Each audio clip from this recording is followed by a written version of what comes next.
ரெண்டு கேமரா வருது. அப்படியா? தம்பி சீக்கிரம் வைப்பா, மழை நீங்க இல்லையா? இருக்க புதிய தலைமுறை ரெண்டு டீம் இருக்குல்ல, ரெண்டு டீம்.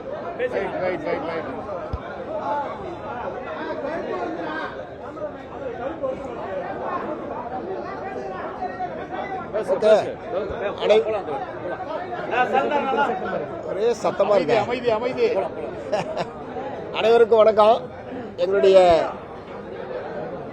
மார்க்சிஸ்ட் கம்யூனிஸ்ட் கட்சியினுடைய சட்டமன்ற உறுப்பினர்கள் திரு நாகை மாலி, எம் சின்னதுரை, தமிழ்நாடு விவசாயிகள் சங்கத்தினுடைய மாநில பொதுச் செயலாளர் சாமி நடராஜன் மற்றும் விவசாயிகள் சங்க பிரதிநிதிகளுடன் மாண்புமிகு முதலமைச்சர் அவர்களை இன்று காலையில் சந்தித்தோம்.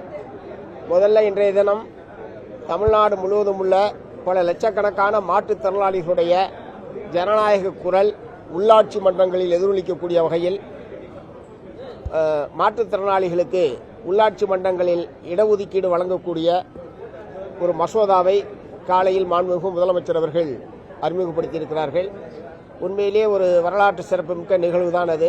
ஏன்னா பல்லாண்டு காலமாக மாற்றுத்திறனாளிகள் தமிழகத்தில் இருந்தாலும் கூட இன்றைய தினம் அவர்களுக்கென்று ஒரு இடஒதுக்கீட்டை சட்டப்பூர்வமாகக்கூடிய ஒரு மசோதா வந்திருப்பது என்பதை மார்க்சிஸ்ட் கம்யூனிஸ்ட் கட்சியின் சார்பில் வரவேற்கிறேன்.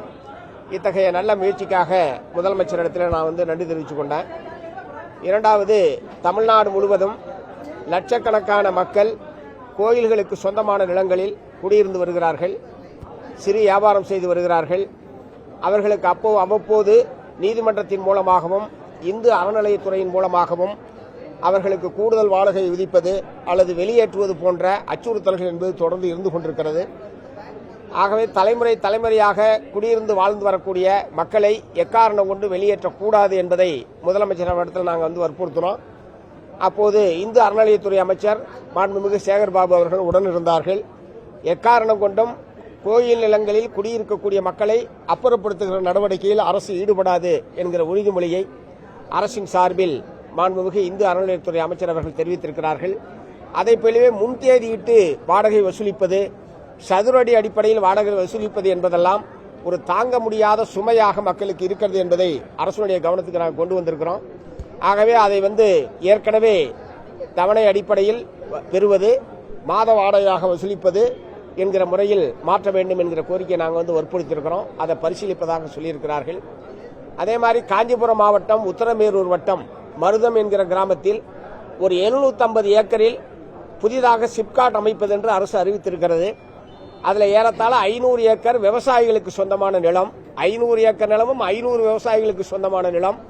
இந்த 500 விவசாயிகளுமே போர்வெல் போட்டு ஆழ்குழாய் மூலமாக பாசனம் செய்து விவசாயம் செய்து வருகிறார்கள். ஏறத்தாழ 10,000 லிட்டர் தினம்தோறும் பால் உற்பத்தி ஆகக்கூடிய ஒரு கிராமங்கள் அந்த கிராமங்கள். இந்த நிலங்கள் முழுவதும் அரசால் கையகப்படுத்தப்பட்டால் இந்த மக்களுடைய வாழ்வாதாரம் முற்றிலும் பாதிக்கப்படும், விவசாயமும் பாதிக்கப்படும், கால்நடை வளர்ப்பு என்பது பாதிக்கப்படும்.